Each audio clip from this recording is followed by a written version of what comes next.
I'm with Josh Gritzmaker. He is the chair of the Hillsdale Conservatives America First. We're at his location on a lovely fall day. Fall is the time that the Hillsdale County Fair happens in Hillsdale County. Yeah, we had an exciting week at the fair. Hillsdale Conservatives have a booth at the fair, and your job takes you out of the county, so you weren't there all week, but you popped in. Yep. Yeah, it was actually a really successful fair leading up till Thursday.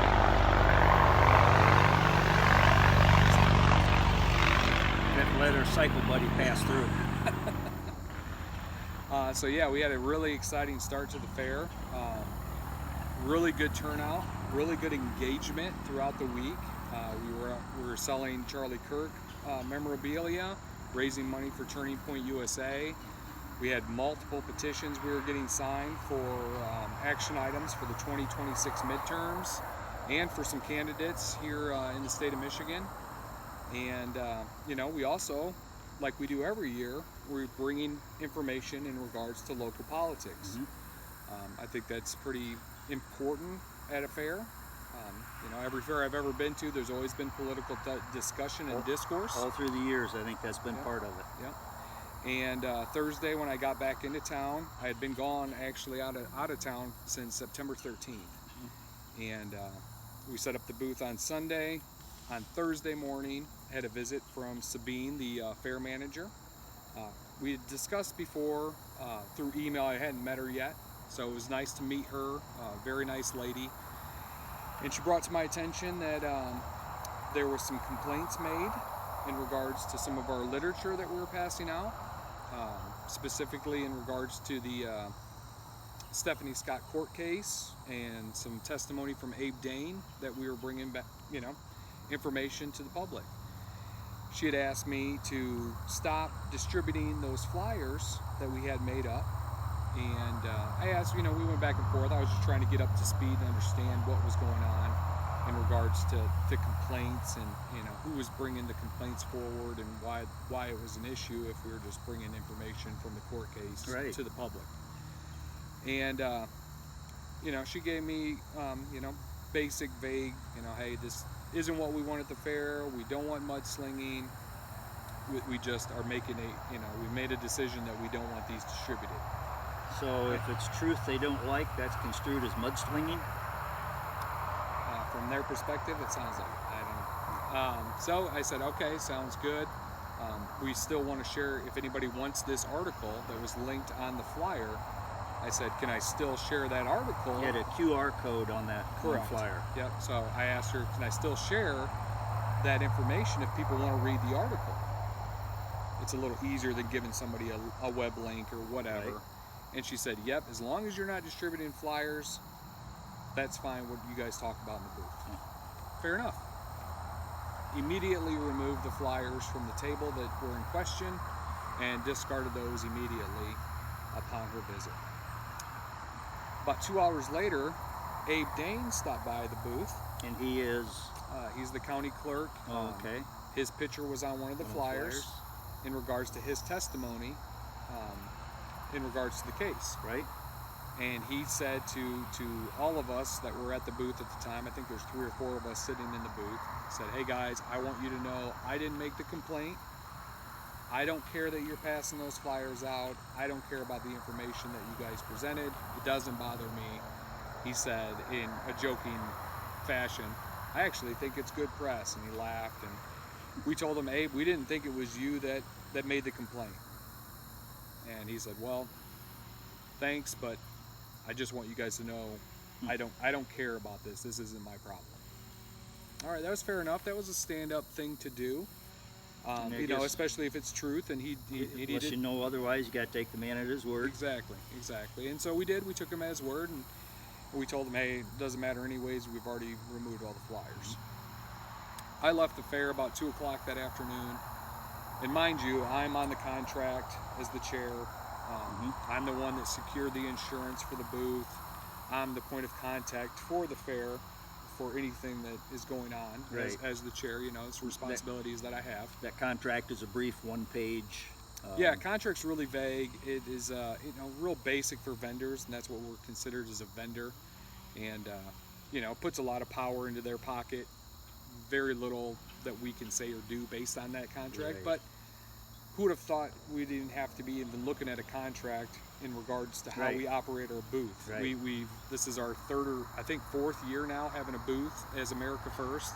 In the last couple of years, there hasn't been any issue at all, has there? No, we've had very similar information every year because there's always new things to be discussed and communicated about. And so it was a very unique situation for sure. So that night I came home. That was my wife's birthday, so we had a birthday party organized for her. So I couldn't stay at the fair booth that evening. And It would have been Wednesday evening or Thursday evening. Thursday evening. Yeah, All right. Thursday evening. So got the boys to bed. Woke up in the morning to news that we were evicted from the fair.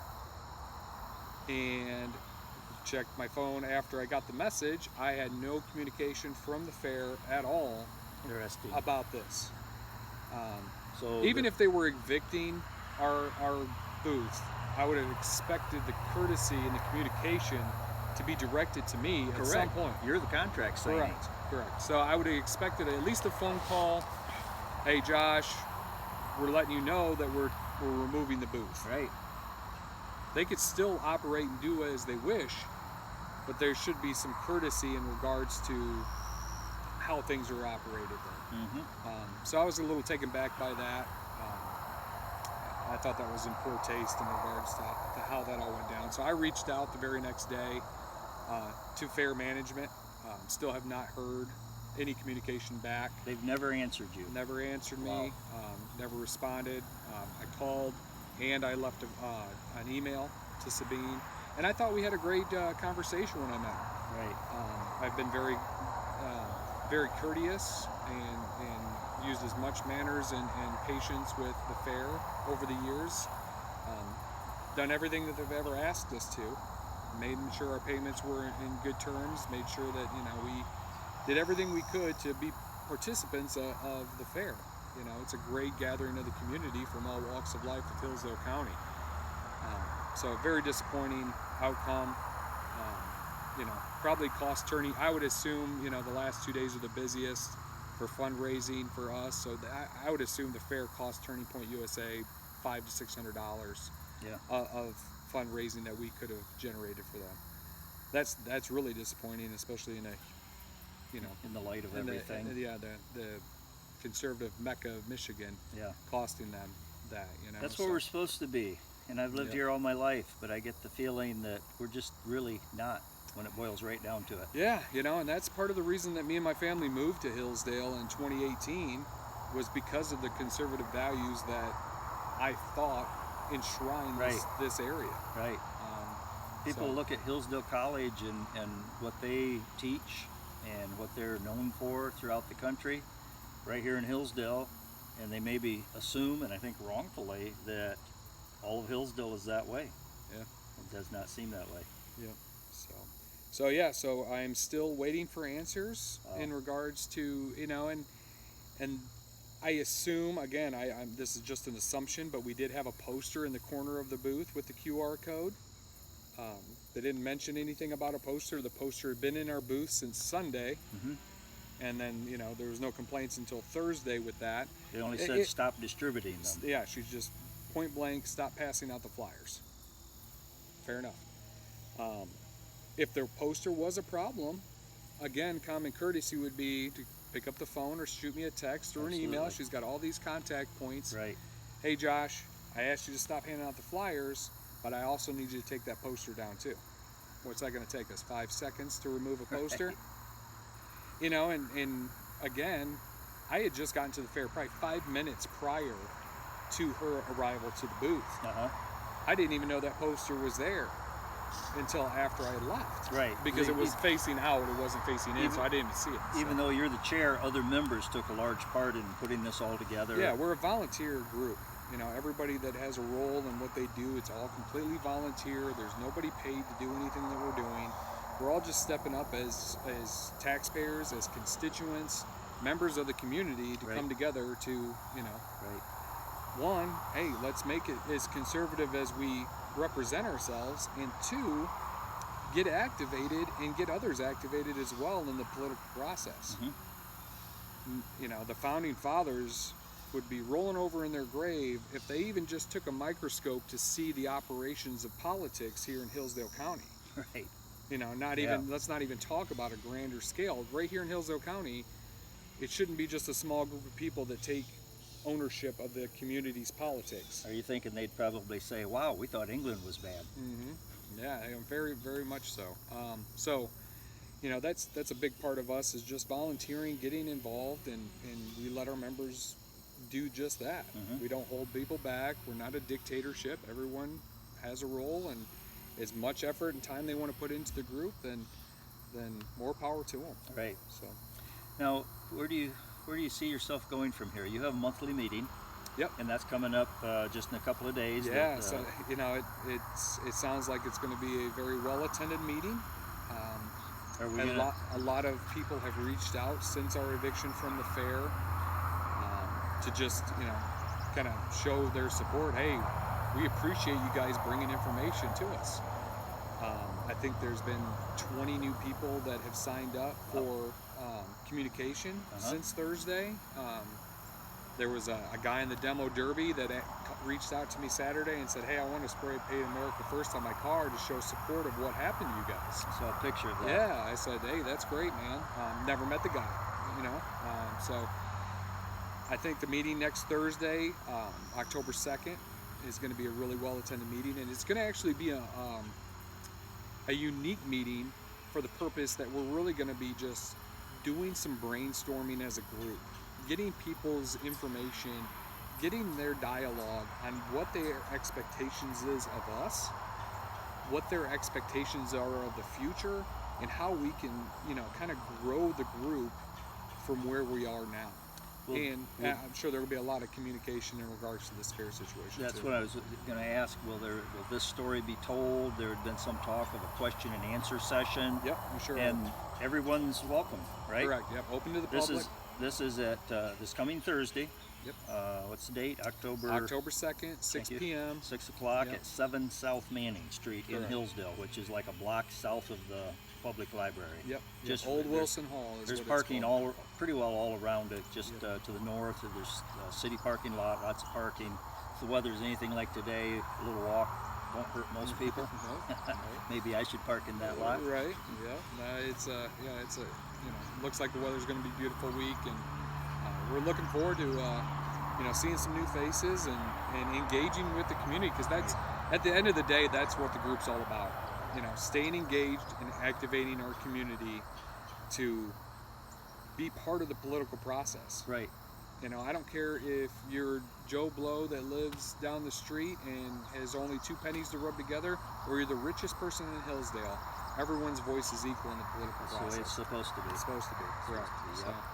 And I think that apathy and non-participation, which is pretty akin to apathy, is the biggest fallback. You know, people do use money to further themselves in politics. Probably always have.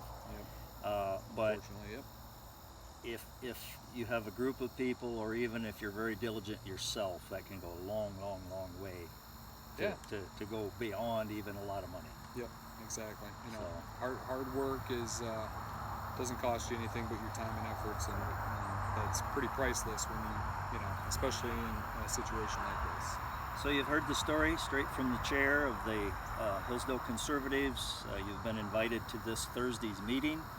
If you see this video after this Thursday, October 2nd,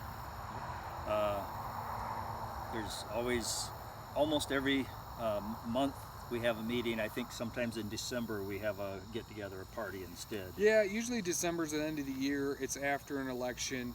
We typically bypass the December meeting because we put together a America First Christmas party. Right. So if you are a member or become a member, you can get invited to that. It's a really neat night, a lot of fun. Do white elephant gift exchange.